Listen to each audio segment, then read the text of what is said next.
mbégte la moo ñu fi indi sur invitation du maire de Thiès Est bi ñuy féliciter encore une fois dañ koy féliciter bu baax a baax di féliciter l'inspecteur de l'éducation de Thiès Ville mbégte la parce que dañoo ñëw teewee ci ouverture compétition sportive scolaire ñëpp xam nañ ni nguur gi am na importance bu mu accorder sport wax nañ ko sànq ñu ne conseil des ministres juin 2024 président de la République dafa joxe instruction gouvernement bi pour ñu jël en fait am ay mesures pour relancer sport ci école yi ak ci université yi donc loolu mbégte la te aussi mu war a doon exemple bi war a inspirer le mouvement nawetaan ñu xam ne sport de war na mën a nekk vecteur bu ñu mën a boole mais du ñu xajale. waaw d'abord ma commencé gërëm sant ñi nga xamante ni teew nañ fi tey ñu commencé ci suñu xarit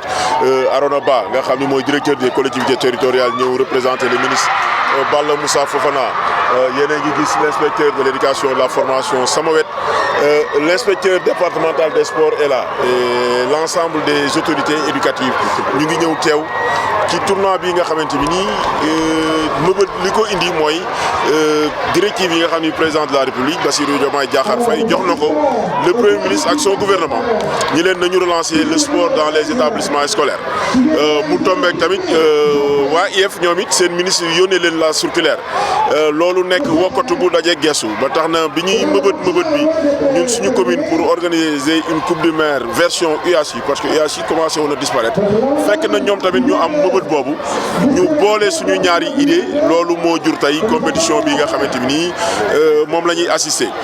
compétition bi nag nekkul rek sport football rek daal di tasaaroo liñ ci bëgg mooy cultiver excellence inculquer aux élèves le culte de l'excellence dans les établissements scolaires mais surtout jàngal leen lan mooy fair play dans le sport ñu tàggat leen ci loolu ba tax ñu nga xamante ni xale yi dinañ gën a mën a muñ et loolu dañ ciy gërëm bu baax IEF ci taxawaay boobu nga xam ni parce que tey su cérémonie bi amee c'est vrai que nous avons accompagné mais je crois que le gros de l'organisation depuis ce matin ñoom ñoo fi nekk ak seeni service ba tax ndaje mi mën a am tey. waaw liggéey bi stade Ndiaw Macodou mu ngi avancé bu baax d'ailleurs idée bi ñu am mooy ñu démarrer compétition bi mais bëgg nañ peut-être dans 1 mois 2 mois bu ñuy organiser finale bi mu nekk moment boo xam ni dañ ciy profiter pour inaugurer waale terrain synthétique bi nga xam ni ñu ngi koy aménager stade Ndiaw Macodou Diop parce que ku ne xam na ni commune bu Thiès Est quartier yi gën a populaire ci ville bi fa la ñu nekk mais suñu xale yi amuñu woon chance wu di mën a football ci terrain yu mel nii sànq rek maa ngi tooñ le directeur des collectivités territoriales di ko wax ma ne ko xale yi de lii xam naa duñ ko fàtte parce que jamono ñuy football UASI ci suuf lañ daan football ñoom ñu am occasion tey di ko football ci terrain synthétique et ñu ngi ñaan balaa finale bi terrain bi pare parce que li ñu bëgg mooy inviter le premier ministre et son gouvernement les différents ministères concernés ministre des sports des collectivités territoriales pour que ñu ñëw fekkee la grande finale du sport scolaire bi nga xam ni incha allah stade Ndiaw Macodou Diop lañ ko bëgg a organiser. waaw le directeur des collectivités territoriales wax na ko sànq mu ni suñu organiser woo dans le cadre de l'intercommunalité ñoom ils sont disposés à travers les fonds dont ils disposent à nous accompagner donc xam naa ni su ma demee incha allah mardi parce que mardi bu nekk maire yi ñun maire yi dinañuy daje di waxtaanee dëkk bi su ma demee dinaa leen soumettre idée bi su ko defee suñu jotee ci fonds yooyu ñu mën ko à notre tour mettre à la disposition de l'IEF pour que compétition yu mel nii ñu mën ko yaatal ba pare gën ko diversifier mu bañ a yem rek ci football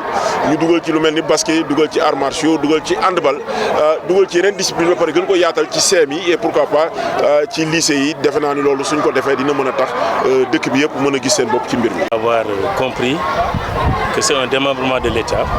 et que son initiative mi ngi ko am ci directive présidentielle bi génn ci conseil des ministres du 4 juin 2024 moo tax ñu indi championnat buy consacrer des activités sportives scolaires ñu bëgg ko féliciter di ko encourager féliciter également communauté éducative bi ko ànd ak moom ba pare ñu dem ci ndaw yi parce que ëllëgu ndaw yi dafa am solo pour réew mi te sport jumtukaay la boo xam ne mën na tàggat xale yi ñu tabax modèle de citoyen comme ni ñu ko waxee boo xam ne dina wér boo xam ne dina actif boo xam ne dina compétent moo doon wax léegi maire ma ne ko yaa ko tàmbale am na yeneen communes yi fi ne ñun en tant que collectivité territoriale rawatina direction bi ma yore ñi ngi encourager collectivités locales yi ñuy boole seen doole mel ni ne intercommunalité bu ñu ko utiliser war nañ mën a yaatal championnat bii ñu def Ce qu'on fait, on a des fonds dédiés au niveau du ministère qui encadrent et accompagnent des initiatives comme ça. Je suis encouragé. te xam ne bu ci jubloo jël leadership bi dina am soutien accompagnement ministre bi ndaw yi nag il faut ñu xam ne sport du fougue de jeunesse moo koy def du xol bu tàng moo koy def mais xam ne football la gagné ak défaite ñoo ànd victoire ak défaite ñoo ànd te fii nag la ñuy tàmbalee di jàng am fair play loolu rek lañ leen di invité dégg naa ci seen discours sànq ñu ne ñoom bannir nañu violence nañ leen jàppale ci bannir ko enseignants yi ñu ngi leen di dellu di leen gërëm te xam ne yéen les modèles de conscience am nañu kóolute dénk leen suñuy doom te jàpp nañu ne da ngeen ciy def ci liggéey pour tabax leen dinañ doon ay la yëwan ay sénégalais yoo xam ne suba dinañ contribuer ci le développement de leur pays. Je vous remercie. Donc c'est en fait un grand honneur et un très grand plaisir pour moi d'être là aujourd'hui pour participer, pour assister en fait à cette cérémonie d'ouverture des compétitions sportives scolaires organisées en fait par l'IF de Thiès-Ville en concours avec le maire de Thiès-Est. Vous l'avez dit, en fait nous avons écouté récemment le maire rappeler qu'en fait en juin 2024, le président de la République, son Excellence Bassirou Diomaye Diakhar Faye, a instruit le gouvernement du Sénégal des mesures pour la relance du sport dans les écoles et universités du Sénégal. Donc cela montre en fait la volonté de l'État, mais aussi l'importance accordée au sport pour vraiment redonner, donner au sport sa place dans la société éducative qui est en voie. Effectivement, c'est rassurant et je pense que ça doit aussi inspirer le mouvement navétane. On a entendu le représentant des élèves qui a en fait un très bon discours. Parce que ce qu'il faut comprendre aussi à travers ces compétitions, c'est que le sport à l'école, en fait, aide l'enseignant même à cultiver des valeurs nationales, au-delà des valeurs nationales, mais aussi certaines valeurs comme le fair play, la vie associative, l'esprit de groupe. Donc je pense que ça va motiver les élèves même à s'imprégner des valeurs nationales comme le patriotisme, et aussi, surtout, à les motiver pour pouvoir persévérer dans l'excellence, connaissant qu'ils ont en fait un rôle prépondérant à jouer,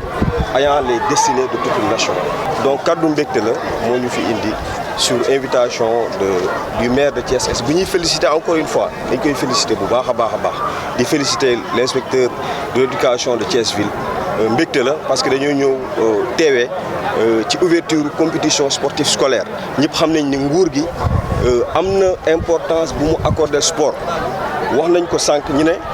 conseil des ministres juin 2024 président de la République dafa joxe instruction gouvernement bi pour ñu jël en fait am ay mesures pour relancer sport ci école yi ak ci université yi donc loolu mbégte la te aussi mu war a doon exemple bi war a inspirer le mouvement navétane ñu xam ne sport de war na mën a nekk vecteur bu ñu mën a boole mais du ñu xajale. Comme vous le savez, hein, depuis le début de notre mandat, nous avons clairement affirmé que nous avions inscrit ce mandat sous le sceau de l'éducation et de la santé. Nous sommes aussi plus que convaincus que l'éducation est le meilleur moyen d'ascension sociale au Sénégal. C'est pourquoi nous avons pris le prétexte des directives données par son Excellence le Président de la République Bassirou Diomaye Diakhar Faye